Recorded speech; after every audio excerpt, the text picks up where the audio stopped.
As a team of Bostonians, we're all too familiar with ice dams and the problems they cause, but here's a refresher on how they form. Lots of snow falls, heat escaping through the attic melts the snow, the water refreezes at the edge of the roof or in the gutter. Further snowfall exacerbates the problem, as water from newly melted snow is trapped under and behind the existing ice. As pressure builds, water starts leaking into the home, and the weight of the ice dam can even cause structural damage. A few solutions exist, but they aren't great options. One option a homeowner has is to pay a professional a hefty price to get up on his or her roof and remove the ice dam manually, often with pressurized water. Or, the homeowner could choose to try to get up on his or her roof themselves and try to remove the dam. Either way, it's a dangerous job because the roof will be very slippery.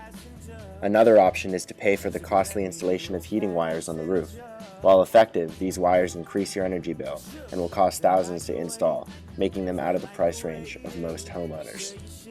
Another effective method for alleviating ice dam problems is to place a trail of calcium chloride vertically on the dam to melt a channel for water to flow. This means the ice dam will not continue to grow in size. However, doing this well means climbing on your roof and risking your health. Others try to throw calcium chloride-filled socks onto the roof, but having it land in the right place is too difficult.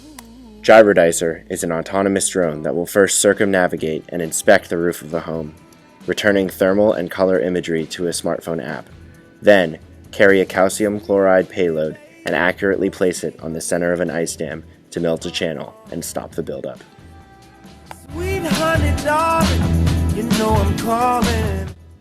Our drone will need to maintain a safe distance away from the roof, yet be close enough that our onboard camera can resolve the potential icicles dangling off the roof. We have decided to use a LiDAR sensor to achieve our range finding since it's both accurate and fast.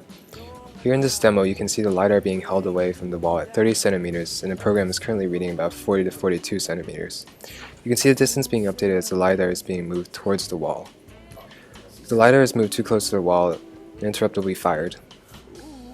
One thing to note is that there is an offset associated with the measurements that hasn't been accounted for here. Additionally, measurements are dependent on the reflectivity of the material, with less reflective materials causing larger inaccuracy of the measurements. An important aspect of our project is image processing. Gyrodicer will automatically inspect a home for icicles, a key sign of ice dams. In order to detect icicles, we have trained a local binary pattern cascading classifier with thousands of positive and negative sample images. In the first example, you can see the classifier correctly shows that the image does not contain icicles by not indicating that any are present. Now, when we use the Raspberry Pi camera to take an image of icicles, the classifier correctly identifies many of the icicles in the image. This will allow the drone to automatically display images with problem areas to the operator. To maintain a persistent Bluetooth connection for updates between the drone and the user's phone, we need to ensure that the drone does not fly beyond the Bluetooth range. To accomplish proximity range sensing, the user's phone will be advertising a Bluetooth low-energy beacon, simulated here by the blue Estimo beacon. With the beacon near the Pi reads the beacon as in close range. At several meters away, the beacon is considered at far range. Knowledge of proximity of the Bluetooth signal allows the drone to fly back towards the operator if it gets too far away.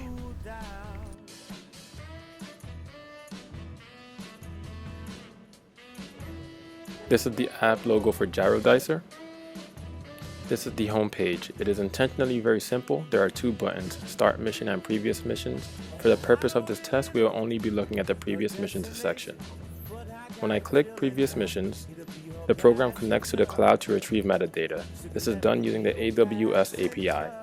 Once metadata collection is complete, the metadata is stored locally on the phone as a very small shared preference file.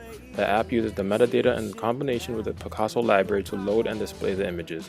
An important note is that the data collection process only occurs when the application is first opened on a device and when a mission ends and new images are uploaded onto the cloud. This is so the user doesn't experience unnecessary loading screens. Here are the other components we are working with for this project. This is a Navio Plus. On it are an inertial sensor, barometer, GPS, PWM generator, ADC, and FRAM.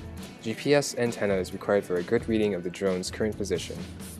This is a thermal camera which we are using to detect heat leaking from the roof and is to be attached to a Leopard board to process the video. And this is the DJI S900. Our drone itself is capable of 15 minutes of flight at a max payload of 3.1 kilograms and will deploy calcium chloride via a special spring-loaded cradle